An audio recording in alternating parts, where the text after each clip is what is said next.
This video will be an overview on the Crosman C41. First off, I'm going to say that I do not recommend this pistol.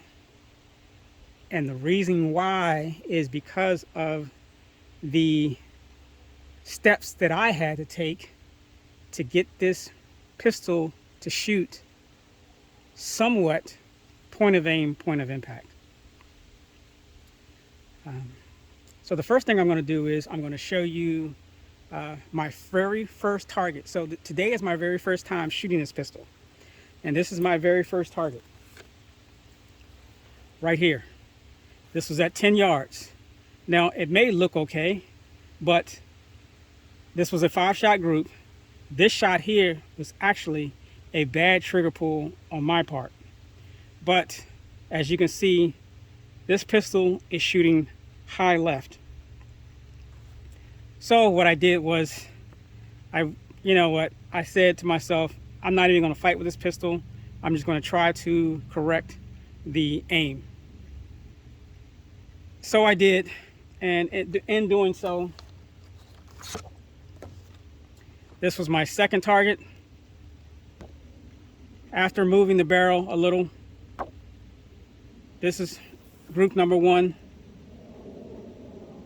I moved it some more. This is group number 2, number 3, number 4, number 5, and I then changed the CO2 cartridge and shot this 10-yard group, which I'm about to show you.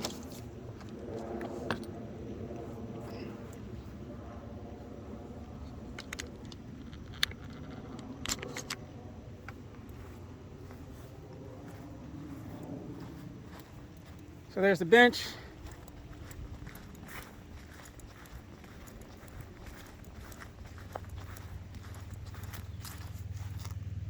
And there's my 10-yard 5-shot group. As you can see, I got 3 BBs here, 4 and 5.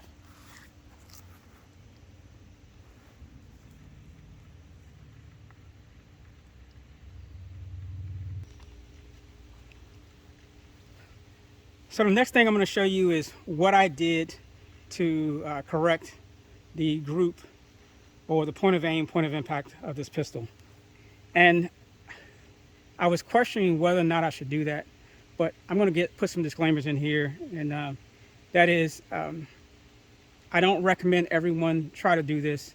You know, it's not that difficult, but it can be dangerous. And the only reason why I say that is because some people have a tendency to look down the barrel of a gun for whatever reason. I don't understand it, but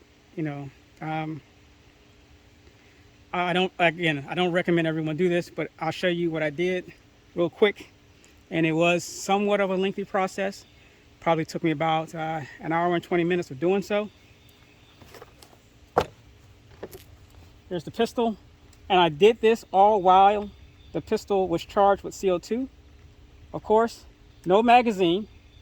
And this pistol has an issue with a lot of magazines where when you remove them, you still have a BB stuck in there. So if you're going to do this, of course, remove the magazine and make sure that 1 BB comes out. Again, make sure it's empty. If this pistol is charged, you're probably going to have it charged to shoot a group, to test it, to see where the pistol is shooting.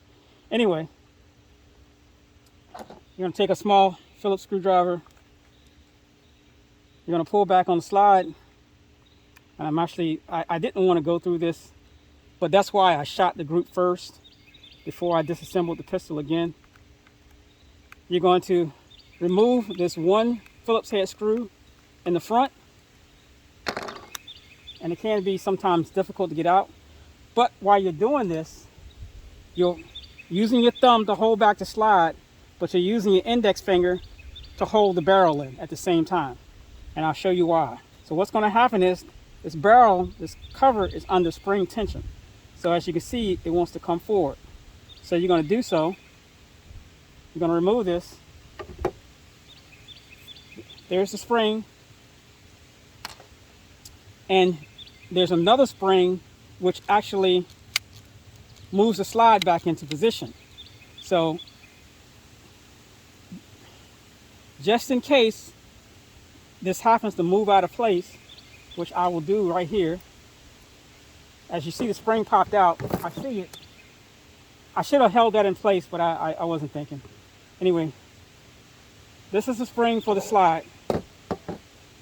Anyway, what you're going to do is you're going to shoot your group.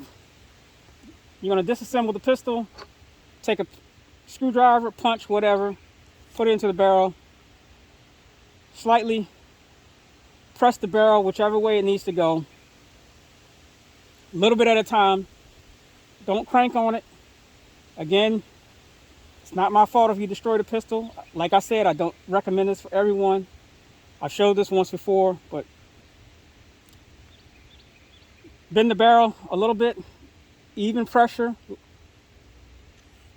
Mine was shooting high left, so I bent it down and a little bit to the right. But since it was shooting so high, I had to bend it down so much that I created another problem. And that problem was, when I put the pistol back together, the barrel was rubbing up against the inside of this housing. Or I should say, the inside of the spring against the inside of the housing. So then what I had to do was take the barrel to a grinder, and as you can see, where it's dark gray here and silver here, I actually had to sand some of that away. I know it's crazy. Sand some of that away, and then stretch the spring a little bit, because what's happening is the barrel was binding. I know it's a lot of trouble for a cheap pistol, but this is just what I do. So to reassemble the pistol, don't lose the spring. Just remember that if you take this apart, there's a chance this slide may move, the spring may come out. Again, don't lose it, try to capture it. You're going to lay the spring back into place. You're going to lay the slide over top, like so. You're going to take a small flathead screwdriver. You're going to push the spring back. I'm going to try not to lose this. I'm out here in the grass. Bingo. Make sure it works. It does. Remember, hold it into place. Pull the slide back. Grab this housing. Slip it into place. This can be difficult to get it to line up. It can be a pain. Actually, it can be an absolute pain to get this line up, especially after bending the barrel. Again, like I say, I don't recommend everyone do this. And then you're going to do your best to put this back into place, which right now is giving me a, there we go. Boom. It's into place. Hold the slide back. I got that finger. Take your screw, drop it in. And don't over tighten it. Just a little bit of snugness is all it takes. Turning. Okay, we're not going in. And that's because the barrel is, there we go.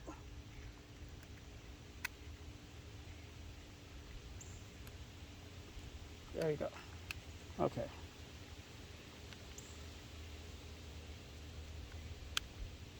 Again, this is a small machine screw, easy to strip the threads. Right there I stop. It's back into place. I'm not going to pull the trigger because I'm going to do a velocity test. And it works. That's it. It's a pain in the butt. Some people have a tendency to want to look down the barrel. Again, make sure the pistol's empty. If you're going to do this, more than likely the pistol's going to be charged, which it is. Put it on safe, remove the magazine, make sure there's no BBs in it. Wear safety glasses. If something happens, it's not my fault. Don't blame me, don't try to sue me, whatever. Don't say it's me. Just, I gave you the low down dirty of what I had to do to get that 5-shot group.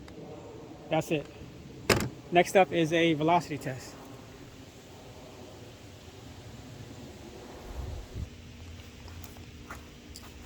Right now the temperature is currently 85 degrees. My biggest mistake in doing this velocity test is I should have done this velocity test immediately before I disassembled and did any work to the pistol, but you know, live and learn. So here it goes.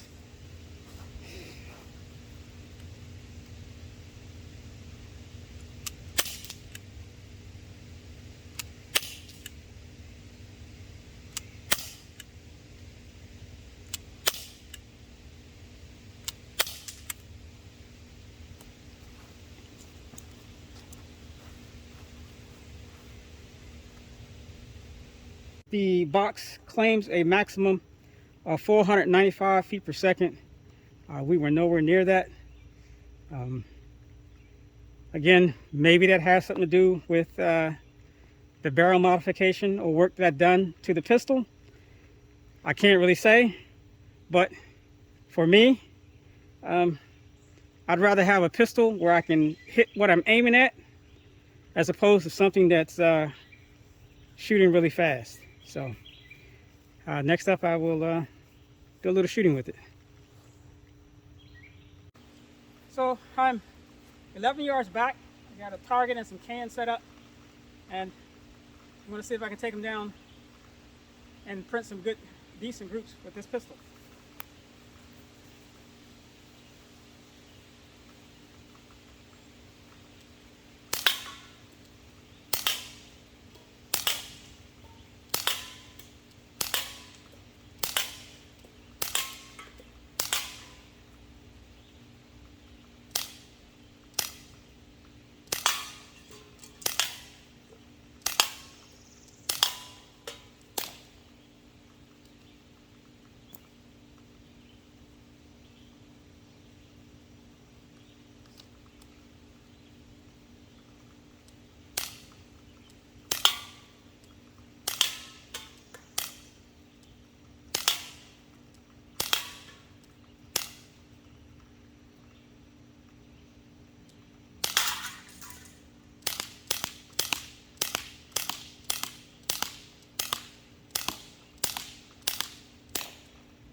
All right, not too bad.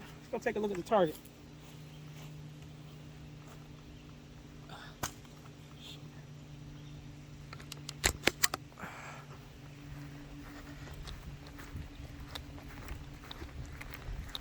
Again, that was 11 yards. It's a little bit of a breezy day today. And body shots and headshots.